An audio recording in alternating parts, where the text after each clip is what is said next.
हाँ जी, very good morning dear students. D and F block में हम आज पढ़ेंगे ट्रांजिशन मेटल के ऑक्साइड्स और पोटाशियम परमैंगनेट की प्रिपरेशन और उसकी प्रॉपर्टीज़ के बारे में भी पढ़ेंगे।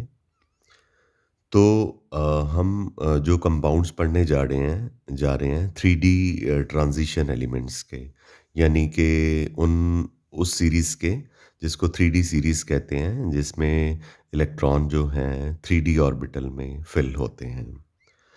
आपने पीछे पढ़ा मेरे से पिछली वीडियो में कि ऑक्सीडेशन स्टेट्स इनकी वेरिएबल होती हैं। अगर ऑक्सीडेशन स्टेट वेरिएबल होती हैं तो बच्चा इनकी जो ऑक्साइड्स का नंबर होगा वो भी लार्ज होगा।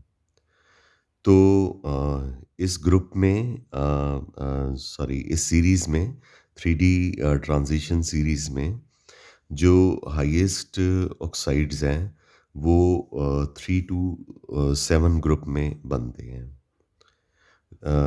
ठीक है? क्योंकि ग्रुप 3 और 7 में ऑक्सीडेशन स्टेट का नंबर जो है वो हाईएस्ट होता है। तो ग्रुप 3 में स्कैंडियम होता है तो वो स्कैंडियम ऑक्साइड बना देता है। ग्रुप 4 में टाइटेनियम है, वो टाइटेनियम ऑक्साइड बना देता है। 5 में वेनेडियम है तो V2O5 वेनेडियम पेंटॉक्साइड बना देता है। 6 में CrO3 बन जाता है, Cr2O7 2 नेगेटिव आयन भी बन जाता है। चलो, और जो ग्रुप 7 है उसमें मैंगनीज का ऑक्साइड है Mn2O7। पर ग्रुप 7 के बाद जो हाईएस्ट ऑक्सीडेशन स्टेट है वो आयरन की है Fe2O3। बाकी जो है एमओ टाइप ऑक्साइड बनाते हैं, जैसे कोबाल्ट ऑक्साइड, NiO, निकल oxide, CuO, cuprous cupric oxide, ZnO, zinc oxide. ये सारे 1:1 की रेशियो में हैं, तो ये एमओ टाइप हो गए। ठीक है, क्लियर है? तो ग्रुप 3 से 7 तक जो ऑक्साइड्स हैं उनकी वेरिएबिलिटी है, लेकिन ग्रुप 7 के बाद जो ऑक्सीजन का नंबर है वो कम हो जाता है। जैसे आयरन में फेरिक ऑक्साइड है, और उसके बाद तो जो बाकी एलिमेंट हैं ग्रुप 9, 10, 11, 12 के, वो एमओ टाइप ऑक्साइड्स जो हैं वो बनाते हैं। आई एम श्योर कि आपको ये क्लियर हो गया होगा।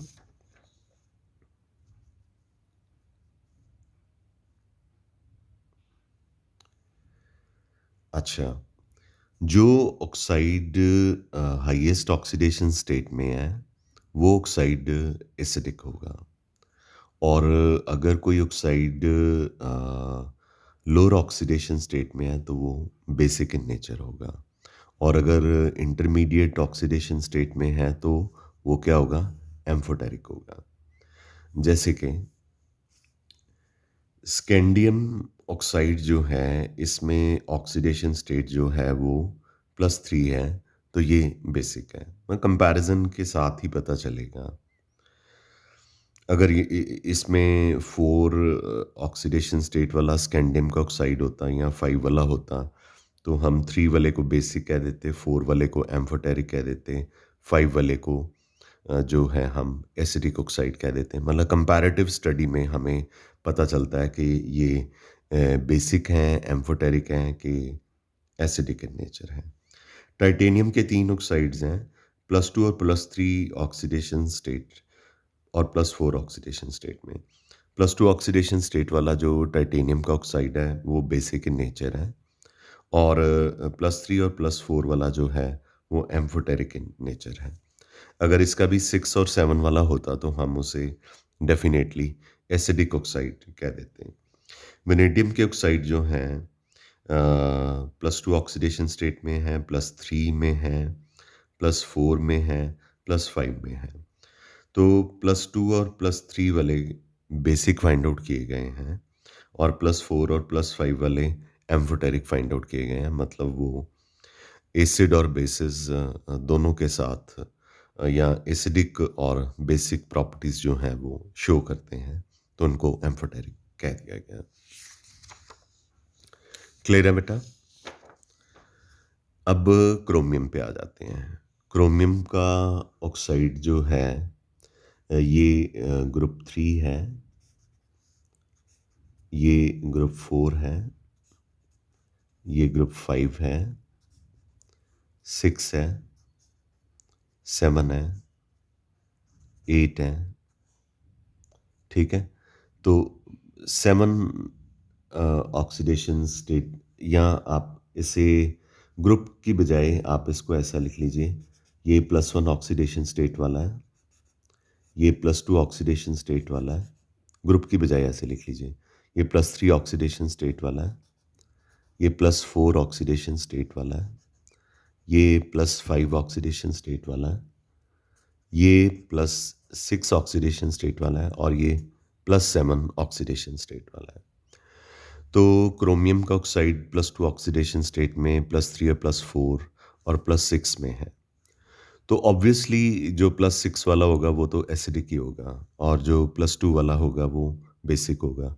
+3 वाला बेसिक भी हो सकता था, एम्फोटेरिक भी हो सकता था, but it has been found to be amphoteric in nature. तो जब आपको कंपैरेटिव स्टडी में 3 ऑक्साइड्स दे देंगे, तो आपको लोअर ऑक्सीडेशन स्टेट से, या ज़्यादा दे देंगे तो लोअर से हायर की तरफ जाते हुए आपने कहना है कि एसिडिक करैक्टर इंक्रीज़ करता है और बेसिक करैक्टर जो है वो डिक्रीज़ करता है। मैंगनीज़ का ऑक्साइड +2 ऑक्सीडेशन स्टेट में बेसिक है, +3 +4 में एम्फोटेरिक है, +7 बहुत हाई ऑक्सीडेशन स्टेट है, तो उसमें क्या होगा? एसिडिक होगा। अब कोबाल्ट के 2 ही ऑक्साइड हैं, तो एक +2 ऑक्सीडेशन स्टेट में और एक +4 ऑक्सीडेशन स्टेट में है। जो +2 ऑक्सीडेशन स्टेट वाला है, that you may call definitely, you may नहीं, you will definitely call it as a basic oxide.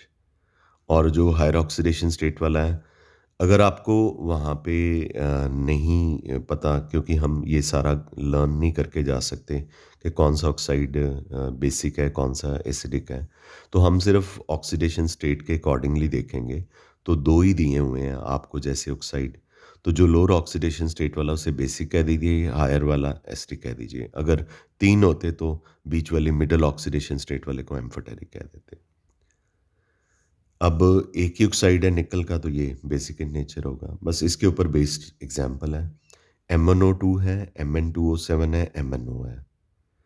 तो एक इनमें से बेसिक है, एक एसिडिक है, एक एम्फोटेरिक है, ऐसे क्वेश्चन आ गया। तो सबसे लोअर ऑक्सीडेशन स्टेट जो है वो MnO2 में मैंगनीज की +2 है, तो ये बेसिक हो गया।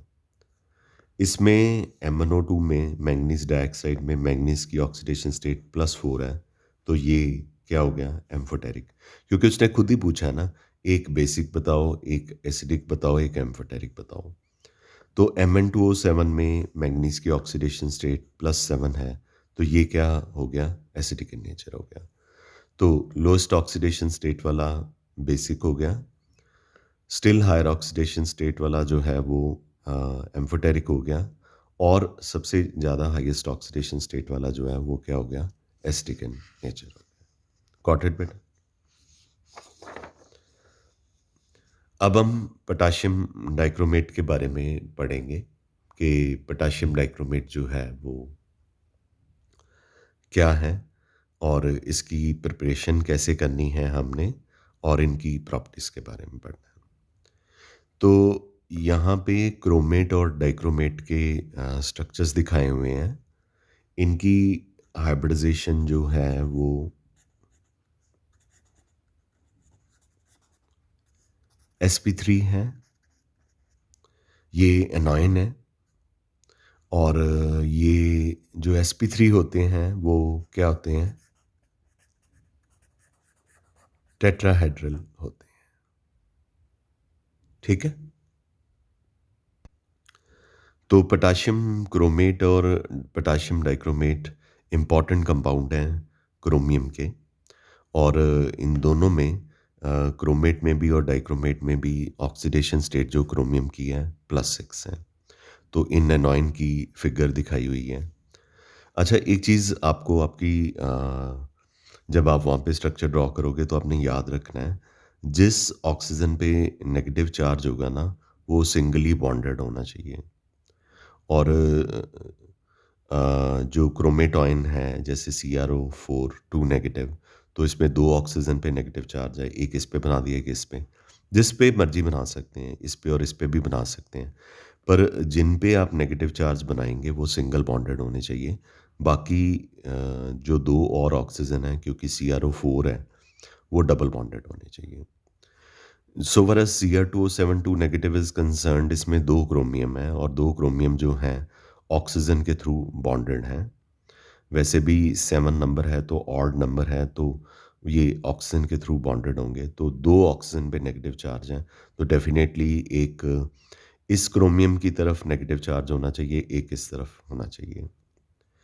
अब पोटेशियम डाइक्रोमेट की जो प्रिपरेशन है, इसे क्रोमाइट ओर से प्रिपेयर किया जाता है, जिसका फ़ॉर्मूला FeCr2O4 है, या FeO मतलब फेरस ऑक्साइड और क्रोमियम ऑक्साइड का मिक्सचर है। तो हम इसके साथ प्रिपरेशन कर रहे हैं। तो जो क्रोमाइट ओर का फेरस ऑक्साइड है, वो ऑक्सीजन के साथ रिएक्ट करके फेरिक ऑक्साइड बना देता है। और जो क्रोमियम ऑक्साइड का ऑक्सीजन है, ये क्रोमियम ऑक्साइड के साथ रिएक्ट करके CrO3 बना देता है। इसे हम फ्यूज़ करते हैं सोडियम कार्बोनेट के साथ, ये जो CrO3 है, तो हमें सोडियम क्रोमेट मिल जाता है। अब आप सारी इक्वेशन को बैलेंस तो किया हुआ है, इनको नोट डाउन, सम कर लो इनका। और अगर कोई कंपाउंड आपस में कटता है तो उसे आप काट भी सकते हैं। जैसे ये 8CrO3 है, ये भी 8CrO3 है, तो ये तो नहीं अपीयर होना चाहिए बीच में। और जो ऐड होता है उसको ऐड कर दीजिए, जैसे 6 ऑक्सीजन है, 1 ऑक्सीजन है, तो ये 7 ऑक्सीजन हो गया। तो इसमें जो सोडियम क्रोमेट है, वो सॉल्युबल है, यहाँ पे लिखा हुआ है सॉल्युबल है। तो स्टेप 1 में हमें सिर्फ सोडियम क्रोमेट ही मिलता है, पोटेशियम डाइक्रोमेट नहीं मिलता। मतलब पोटेशियम डाइक्रोमेट बनाने के लिए पहले आपको सोडियम क्रोमेट बनाना पड़ेगा। इस सोडियम क्रोमेट को, जो कि येलो इन कलर होता है, सल्फ्यूरिक एसिड के साथ ट्रीट करोगे तो आपको ऑरेंज कलर का सोडियम डाइक्रोमेट मिल जाएगा। साथ में सोडियम सल्फेट और वाटर भी मिल जाएगा। ठीक है। स्टेप 3 में सोडियम डाइक्रोमेट को पोटेशियम क्लोराइड के साथ ट्रीट करने पे पोटेशियम डाइक्रोमेट ऑरेंज कलर का, ये बहुत डार्क ऑरेंज कलर का सॉल्यूशन होता है। लैब में आपने देखा होगा, बहुत ही ब्राइट कलर का ऑरेंज कलर का ये सॉल्यूशन होता है पोटेशियम डाइक्रोमेट। साथ में NaCl मिल जाएगा। प्रॉपर्टीज़ में तो इस तरह से हम डेफ़िनेटली पोटेशियम डाइक्रोमेट को प्रिपेयर करेंगे। प्रॉपर्टीज़ में हम बताएँगे कि ये ऑरेंज है, क्रिस्टलाइन सॉलिड है, इसका मेल्टिंग पॉइंट 671 केल्विन है एंड मॉडरेटली सॉल्युबल है वाटर में। हीट का एक्शन इसके ऊपर करेंगे तो मतलब इसको हीट करेंगे पोटेशियम डाइक्रोमेट को, तो पोटेशियम क्रोमेट और साथ में ऑक्सीजन मिल जाएगी। फिर हमने बताना है कि क्रोमेट और डाइक्रोमेट की इंटर कन्वर्शन जो है बहुत इम्पॉर्टेंट है। ये कैसे होती है? अगर आप क्रोमेटॉइन को एसिडिक मीडियम में डाल दोगे तो डाइक्रोमेट बन जाएगा। क्रोमेट जो है वो येलो कलर का है और डाइक्रोमेट जो है वो ऑरेंज कलर का है। वाइस वर्सा, अगर आप ये मैं लिख दूँ ऑरेंज, फिर यहाँ से आपको अंडरस्टूड हो जाएगा। चलो ये येलो है। अगर आप डाइक्रोमेट को हाइड्रोक्साइड आयन में डालोगे तो आपको येलो कलर का क्रोमेट जो है वो मिल जाएगा। तो इसका मतलब ये हुआ कि क्रोमेट को एसिडिक मीडियम में डालने से डाइक्रोमेट बन जाता है और डाइक्रोमेट को बेसिक मीडियम में डालने से क्रोमेट बन जाता है। तो ये क्रोमेट डाइक्रोमेट की इंटर कन्वर्शन हो गई। ठीक है बेटा। पोटेशियम डाइक्रोमेट जो है एक पावरफुल ऑक्सीडाइजिंग एजेंट है एसिडिक मीडियम में, और ये खुद रिड्यूस हो जाता है क्रोमियम में। और इसका स्टैंडर्ड इलेक्ट्रोड पोटेंशियल कपल के लिए, जिसमें ऑक्सीडाइज्ड और रिड्यूस फॉर्म दोनों प्रेजेंट होती हैं, तो डाइक्रोमेट से जब ये क्रोमियम में कन्वर्ट होता है तो डाइक्रोमेट में इसकी ऑक्सीडेशन स्टेट क्रोमियम की +6 होती है और क्रोमियम में +3 है। तो इसका जो स्टैंडर्ड रिडक्शन पोटेंशियल है +1.33 वोल्ट है। तो स्टैंडर्ड इलेक्ट्रोड पोटेंशियल पॉजिटिव का मतलब कि रिएक्शन स्पॉन्टेनियस होगा, फॉरवर्ड रिएक्शन स्पॉन्टेनियस होगा, बैकवर्ड रिएक्शन की नहीं बात हो रही, क्योंकि सिर्फ ये पॉजिटिव वैल्यू है फॉरवर्ड रिएक्शन को रिप्रेजेंट करती है। स्टैंडर्ड रिडक्शन पोटेंशियल की जो पॉजिटिव वैल्यू है, ये सिर्फ फॉरवर्ड रिएक्शन की स्पॉन्टेनिटी को डिटरमिन करती है। तो पोटाशियम डाइक्रोमेट की जो इक्वेशन है आयनिक फॉर्म में जो कि यूज़ होगी, वो एसिडिक मीडियम में है। डाइक्रोमेट 14 हाइड्रोजन आयन और 6 इलेक्ट्रॉन की प्रेजेंस में हमें 2 क्रोमियम आयन और 7 वाटर देते हैं। तो ये इक्वेशन आपको लर्न नहीं करनी, आपने +1 में रिडॉक्स रिएक्शन के चैप्टर में आयन इलेक्ट्रॉन मेथड से वो सारा चैप्टर इसके ऊपर बेस्ड था, तो डाइक्रोमेट की इक्वेशन को ऐसे बैलेंस किया था। ठीक है, तो ये अगर आपको बैलेंस करनी आती है तो बहुत ही अच्छी बात है, नहीं भी आती तो इसमें देखिए कि दोनों तरफ क्रोमियम, हाइड्रोजन, ऑक्सीजन और चार्जेस जो हैं वो बैलेंस हैं। 2 क्रोमियम है, 2 क्रोमियम है, 14 हाइड्रोजन है, 14 हाइड्रोजन है, 7 ऑक्सीजन है, 7 ऑक्सीजन है। इसमें 14 और -8 6 पॉजिटिव चार्ज हैं, राइट हैंड साइड पे भी 6 पॉजिटिव चार्ज है। तो इक्वेशन जो है वो बैलेंस है। तो ये हमें ज़रूरत पड़ेगी। तो जो पहला ऑक्सीडाइजिंग रिएक्शन हम इसका कर रहे हैं कि पोटाशियम डाइक्रोमेट फेरस को फेरिक आयन में कन्वर्ट करता है। तो स्टेप 1 में आपने लिख देना है कि फेरस फेरिक में कन्वर्ट हो रहा है और ये इलेक्ट्रॉन लूज़ कर रहा है फेरस, जो इन इलेक्ट्रॉन को डाइक्रोमेट एनायन जो है वो गेन कर रहा है, जो इक्वेशन मैंने अभी आपको लिख के दिखाई। यहाँ पे 6 तो नहीं थे, पर किसी भी रिडॉक्स रिएक्शन में number of electron lost is equal to number of electron gained होता है। तो आप फर्स्ट जो फेरिस वाली इक्वेशन है उसको 6 से मल्टीप्लाई कर दीजिए ताकि ये 6 इलेक्ट्रॉन गेन कर ले। ठीक है, तो फिर उसके बाद आपने इलेक्ट्रॉन को ऑपोजिट साइड पे हैं काट देना है और पूरी इक्वेशन को नोट डाउन कर देना है। 6 को फेरस से मल्टीप्लाई कीजिए, 6 फेरस हो गया। फिर ये डाइक्रोमेट है, 14 हाइड्रोजन है, 6 फेरिक आयन है, 2 क्रोमियम आयन है एंड 7 वाटर है। आप कोई भी एटम देख लीजिए, वो लेफ्ट और राइट साइड पे बैलेंस होगा, चार्जेस भी बैलेंस होंगे। सेकंड इक्वेशन या एग्जाम्पल जो हम दे रहे हैं उसमें हम बता रहे हैं कि टिन जो है ये स्टेनस जो है उसको ये स्टेनिक में ऑक्सीडाइज करता है। ये ऑक्सीडेशन हो रही है ना, ये जो स्टेप 1 है ये ऑक्सीडेशन है। तो ऑक्सीडेशन कौन कर रहा है? पोटाशियम डाइक्रोमेट कर रहा है।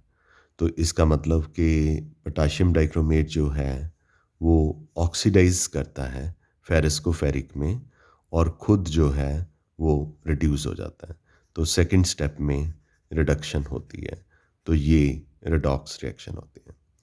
तो यहाँ पे भी स्टेनस की ऑक्सीडेशन हो रही है और डाइक्रोमेट की रिडक्शन हो रही है। तो ये 2 इलेक्ट्रॉन लूज़ करता है तो उसको 3 से मल्टीप्लाई कर दीजिए, क्योंकि डाइक्रोमेट ने 6 इलेक्ट्रॉन जो है वो गेन करने हैं। ठीक है, आगे फिर जो एग्जाम्पल दी हुई हैं उसमें पहला स्टेप जो है वो दे दिया है, आयोडीन और 2 इलेक्ट्रॉन लूज़ कर रहा है। सेकंड स्टेप आपने यही लिखना है। सल्फाइड जो है सल्फर में कन्वर्ट हो रहा है, 2 इलेक्ट्रॉन लूज़ कर रहा है और फिर इसको 2 इलेक्ट्रॉन लूज़ कर रहा है, तो जैसे स्टेनस वाली इक्वेशन में 3 से मल्टीप्लाई किया था, तो इसको भी 3 से मल्टीप्लाई करेंगे और पोटेशियम डाइक्रोमेट वाली इक्वेशन लिख देनी है। हाइड्रोजन सल्फाइड लिख सकते हैं अगर आप सल्फाइड नहीं लिखना चाहते।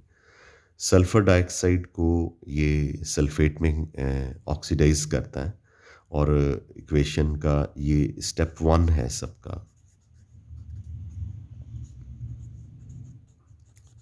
जो स्टेप 2 है वो आप जैसे ऊपर इक्वेशन 1 और 2 में स्टेप 2 दिया हुआ है, तो स्टेप 2 आपने जो है वो अपने आप लिखना है, ठीक है? वो अपने आप ट्राई करनी है और मुझसे चेक करवा लेना जब आप नोट्स बनाओगे, तो I will check it out. Oxalate जो है वो कार्बन डाइऑक्साइड में कन्वर्ट हो रहा है या ऑक्सीडाइज़ हो रहा है, तो ये सारे ऑक्सीडेशन के स्टेप हैं, ठीक है? ये सारे ऑक्सीडेशन के स्टेप हैं, सब में ऑक्सीडेशन हो रही है। तो रिडक्शन वाला स्टेप जो है वो सब में सेम होगा। Dichromate 14 hydrogen 6 electron and right hand side पे क्रोमियम आयन और 7 वाटर। और अगर 6 इलेक्ट्रॉन नहीं है, तो जैसे इस इक्वेशन में 2 इलेक्ट्रॉन है, तो इस इक्वेशन को 3 से मल्टीप्लाई करो, इसको भी 3 से मल्टीप्लाई करो, इसको भी 3 से, इसको भी 3 से, इसको भी 3 से।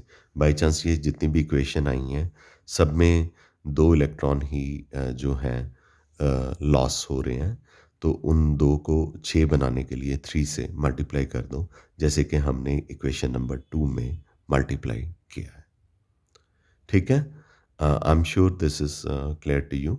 इसकी आपने प्रैक्टिस करनी है और आपने इसको मुझे कॉपीज़ पे लिख के दिखाना है और फिर बताना है कि आपको कोई मैं चेक कर दूँगा, तो कोई प्रॉब्लम होगी तो आप मुझसे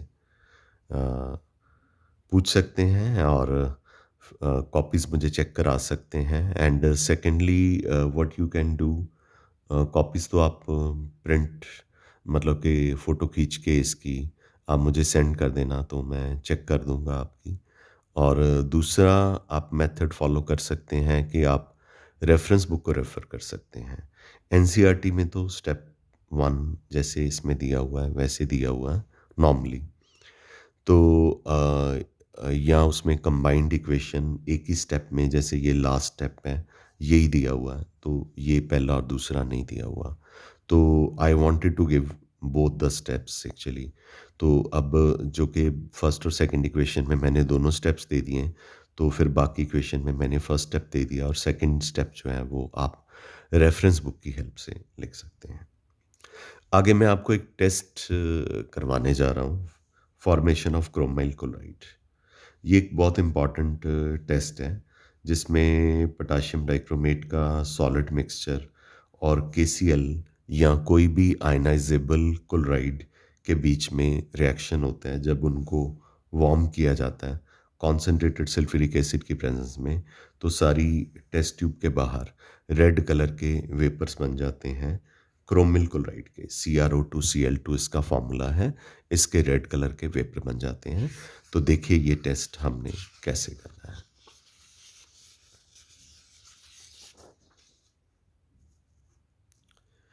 इस टेस्ट में आपके पास चॉइस है, आप ये फाइनल रिएक्शन लर्न कर सकते हैं या सारे स्टेप लिख सकते हैं। The choice is entirely yours. Potassium dichromate sulphuric acid के साथ रिएक्ट करके potassium hydrogen sulphate, chromium oxide और वाटर देते हैं। फिर सेकंड स्टेप में पोटाशियम क्लोराइड सल्फ्यूरिक एसिड के साथ रिएक्ट करके पोटाशियम हाइड्रोजन सल्फेट और हाइड्रोक्लोरिक एसिड देता है। स्टेप 3 में CrO3 HCl के साथ रिएक्ट करके रेड कलर के वेपर्स क्रोमिल क्लोराइड के और वाटर देता है। आप ऐसे फिर इनको ऐड कर सकते हैं या आप फाइनल इक्वेशन लर्न कर सकते हैं। पोटाशियम डाइक्रोमेट, पोटाशियम क्लोराइड और सल्फ्यूरिक एसिड को टेस्ट ट्यूब में वार्म करने से पोटाशियम हाइड्रोजन सल्फेट वाटर के अलावा जो सबसे इम्पॉर्टेंट चीज़ है वो रेड कलर की वेपर्स क्रोमिल क्लोराइड के आपको मिल जाते हैं। आई एम वेरी श्योर कि आपको ये क्लियर हो गया होगा। ये बहुत ही इम्पोर्टेंट टेस्ट है। ये जो है या तो पोटेशियम क्लोराइड के साथ पॉसिबल है या किसी आयनाइजेबल मतलब कि ऐसा क्लोराइड होना चाहिए जो आयनाइजेबल हो जाए उसी एक्सटेंट में जैसे पोटेशियम क्लोराइड होता है। एक बड़ी इंटरेस्टिंग बात है, ये जो क्रोमिल क्लोराइड के रेड वेपर्स मिले हैं, आप इसको क्रोमेट में कन्वर्ट कर सकते हो। इंटरकन्वर्शन पॉसिबल, इंटरकन्वर्शन तो नहीं, एक कन्वर्शन पॉसिबल है। क्रोमिल क्लोराइड के रेड कलर वेपर में अगर आप बेसिक मीडियम में ले लेते हो और इसमें dilute alkali sodium hydroxide dilute डाल देते हो, या कोई डिल्यूट एल्कली डाल देते हो, तो आपको येलो कलर का क्रोमेट आयन जो है वो मिल जाता है और क्लोराइड आयन मिल जाता है। ये जो रिएक्शन है क्रोमिल क्लोराइड का, ये एक टेस्ट है और ये क्लोराइड आयन को आइडेंटिफाई करने में यूज़ किया जाता है। और क्रोमिल क्लोराइड में क्रोमियम की जो ऑक्सीडेशन स्टेट है वो +6 है और क्रोमिल क्लोराइड जो है एक स्ट्रॉन्ग ऑक्सीडाइजिंग एजेंट है और ब्रोमाइड आयोडाइड जो है स्ट्रॉन्ग रिड्यूसिंग एजेंट है। तो इसलिए क्रोमिल क्लोराइड का टेस्ट तो पॉसिबल है।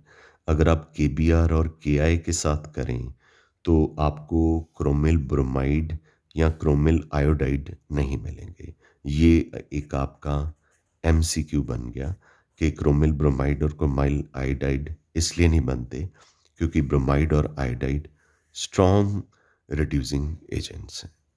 Got it? अब जो एसिडिक सॉल्यूशन है पोटाशियम क्रोमेट की या पोटाशियम डाइक्रोमेट की, जब इसको हाइड्रोजन पेरोक्साइड के साथ ट्रीट करते हैं तो एक डीप ब्लू कलर का, very beautiful deep blue colour का पर ऑक्सो कंपाउंड CrO5 मिल जाता है। तो CrO5 का स्ट्रक्चर बटरफ्लाई स्ट्रक्चर है। इसमें ऑक्सीजन ऑक्सीजन जो है पर ऑक्साइड बॉन्ड से अटैच है। तो ये बॉन्ड जो है पर ऑक्साइड बॉन्ड है ऑक्सीजन और ऑक्सीजन के बीच में। ये पर ऑक्साइड बॉन्ड है। पर ऑक्साइड बॉन्ड में जो ऑक्सीजन होती है उसकी ऑक्सीडेशन स्टेट -1 होती है। ये डबल बॉन्डेड नॉर्मल ऑक्सीजन है, इसकी ऑक्सीडेशन स्टेट -2 होती है। तो अगर आपने इस ब्लू कलर के पर ऑक्सो कंपाउंड में क्रोमियम की ऑक्सीडेशन स्टेट निकालनी है तो x की वैल्यू 6 निकलेगी। तो x हमने क्रोमियम के लिए ले लिया प्लस -1 × 4 कर दिया। ये हमारे पास दो पेरोक्साइड बॉन्ड हैं प्लस हमने -2 ले लिया, ये डबल बॉन्डेड ऑक्सीजन है, 0 हो गया। x -4 -2 -6 हो गया, 0 हो गया। x कितना हो गया? +6 हो गया। काम तो बेशक +1 का है, पर क्या करें बच्चों को मतलब याद भूल गया होता है, तो हमें बताना पड़ता है बार-बार।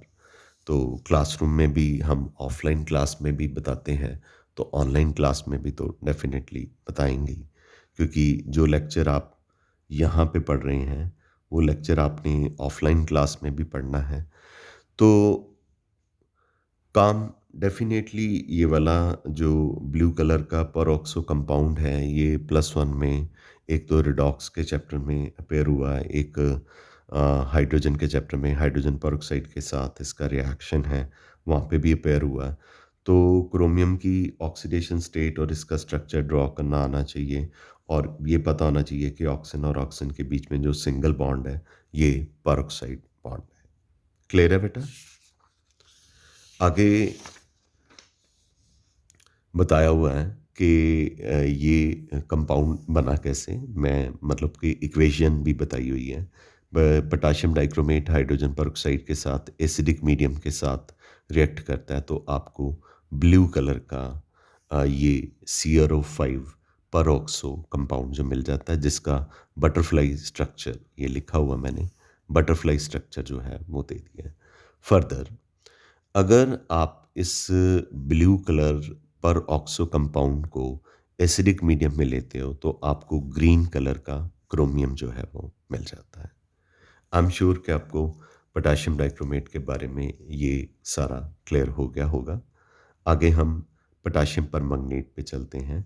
पोटाशियम परमंगनेट की प्रिपरेशन जो है वो ऑक्सीडाइजिंग एजेंट मैंगनीज डाइऑक्साइड के साथ बनाते हैं, और इसमें ओर का नाम ज़रूर याद करना है, पायरोलोसाइट। पायरोलोसाइट को हमने पोटाशियम हाइड्रोक्साइड के साथ फ्यूज़ करना है, और एक ऑक्सीडाइजिंग एजेंट पोटाशियम नाइट्रेट हमने यूज़ करना है, और एक्सेस ऑफ एयर यूज़ करनी है। तो आपको पहले स्टेप में जो ऑक्सीडाइजिंग एजेंट मैंगनीज डाइऑक्साइड है, KOH के साथ फ्यूज़ करने में, एयर पास करने में आपको पोटाशियम मैंगनेट, ये परमैंगनेट नहीं है, ये मैंगनेट है। पोटाशियम परमैंगनेट का फॉर्मूला KMnO4 है, ये K2MnO4 है, तो ये पोटाशियम मैंगनेट है। पोटाशियम मैंगनेट आ गया। तो हमें अब पोटाशियम मैंगनेट को जो कि हमें मिला है उसे पोटाशियम परमैंगनेट में कन्वर्ट करना है। ठीक है, तो ये हमें K2MnO4 मिला है, पोटाशियम मैंगनेट सॉल्यूशन में is converted into potassium permanganate. इसे पोटाशियम परमैंगनेट में कन्वर्ट करना है, जो कि बहुत ही डीप पर्पल कलर का होता है। पोटाशियम डाइक्रोमेट में मैंने क्या बताया था, ऑरेंज कलर का होता है। इनकी टाइट्रेशन हमारे सिलेबस में होती हैं प्रैक्टिकल में, तो वहाँ पे पोटाशियम डाइक्रोमेट और पोटाशियम परमैंगनेट की ही प्रिपरेशन ज़्यादा होती हैं, प्रिपरेशन कह रहा हूँ, टाइट्रेशन ज़्यादा होती हैं। पोटाशियम डाइक्रोमेट का colour orange, dark deep orange juice जैसा ही होता है, और पोटाशियम परमैंगनेट का जो कलर है वो डीप पर्पल होता है। ठीक है, अब पोटाशियम मैंगनेट को परमैंगनेट में कन्वर्ट करने के लिए पोटाशियम मैंगनेट को या तो एक्सक्यूज में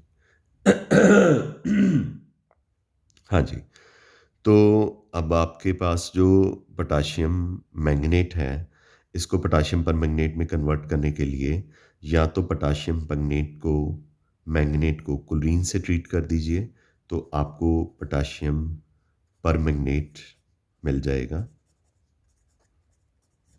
एक ये तरीका है, या इसको ओजोन और वाटर के साथ ट्रीट कीजिए तो भी आपको पोटाशियम मैंगनेट जो है वो मिल जाएगा, परमैंगनेट मिल जाएगा, मैंगनेट नहीं परमैंगनेट।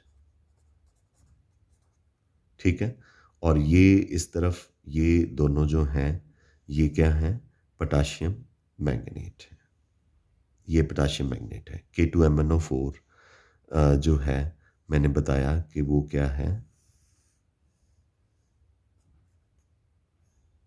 ऐसे कर लेते हैं ना स्मार्टली, तो बार बार लिखेंगे पोटाशियम मैंगनेट है। एक ये मेथड है कि आप इसकी पोटाशियम मैंगनेट की ऑक्सीडेशन क्लोरीन या ओजोन के साथ कर लीजिए। दूसरा मेथड है कि आप इसकी ऑक्सीडेशन कर लीजिए एनोड के ऊपर, किसकी, मैंगनेट आयन की। ये इंडस्ट्री में यूज़ किया जाता है। तो कैसे यूज़ करते हैं इंडस्ट्री में, तो एनोड पे ये जो आपका मैंगनेट आयन है इसकी ऑक्सीडेशन होती है, तो ये लॉस ऑफ इलेक्ट्रॉन है, क्योंकि इस पे 2 नेगेटिव था, इसमें 1 नेगेटिव है, तो एक इलेक्ट्रॉन अगर ये लूज़ कर दे तो ये क्या बन जाएगा, पर मैंगनेट बन जाएगा।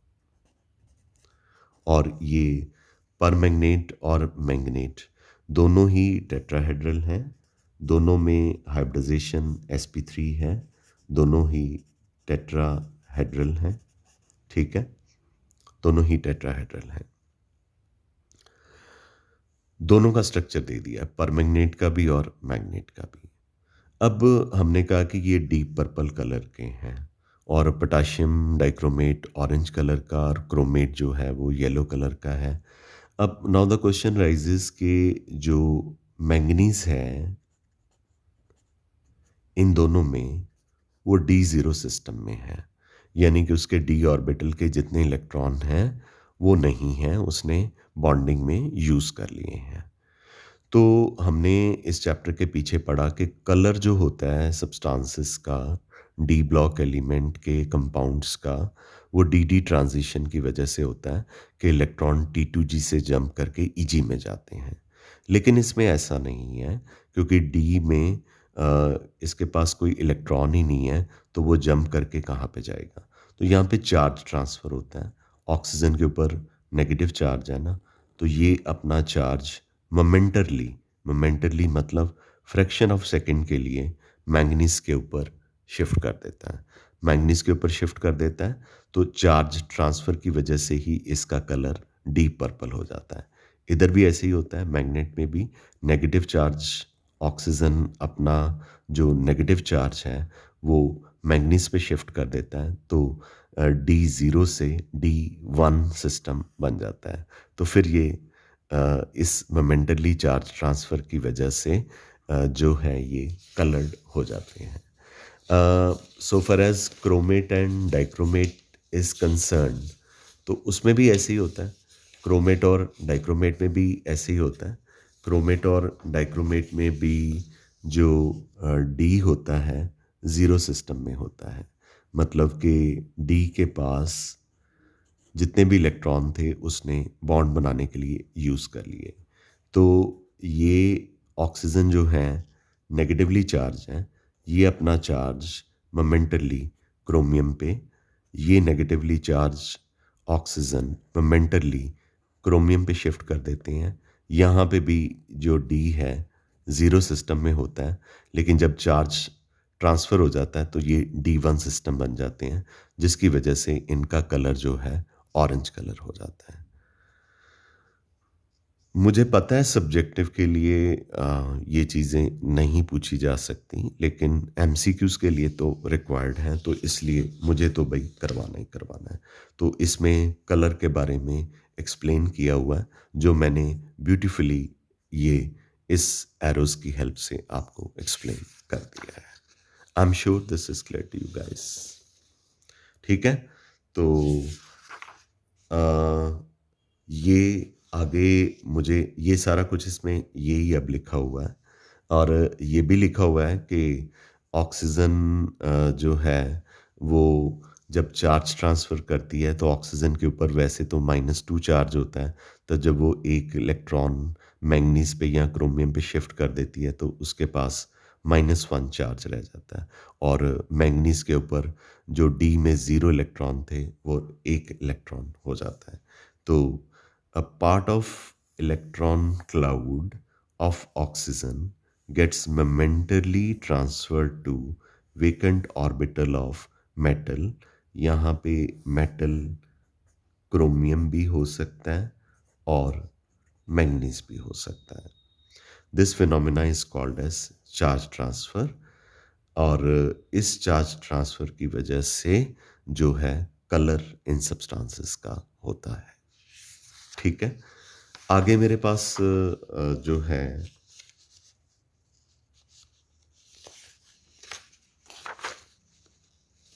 एप्लीकेशंस है। ठीक है, एप्लीकेशंस डी ब्लॉक एलिमेंट की ये बहुत सिंपल है। मतलब आयरन और स्टील जो है लार्ज स्केल में बिल्डिंग मटेरियल में काम आते हैं। अलॉय स्टील जो हैं वो rail tracks, stainless steel utensil, surgical instruments बनाने के काम आते हैं। कॉपर बेस अलॉयस जो हैं वो कॉइन्स बनाने के काम बहुत सारे कंट्रीज़ में, ब्रास, ब्रॉन्ज, ये सब अलॉयज़ हैं, ये डी ब्लॉक या ट्रांजिशन एलिमेंट की हेल्प से बनते हैं। सिल्वर और गोल्ड के बारे में तो इंडिया में किसको नहीं पता, ज्वेलरी बहुत यूज़ की जाती है सिल्वर और गोल्ड की। ठीक है, last but not the least manganese dioxide जो है ड्राई सेल में, याद कीजिए इलेक्ट्रोकेमिस्ट्री में मैंने आपको ड्राई सेल पढ़ाया था। इलेक्ट्रोकेमिस्ट्री में कमर्शियल इंपॉर्टेंट सेल में ड्राई सेल पढ़ाया था।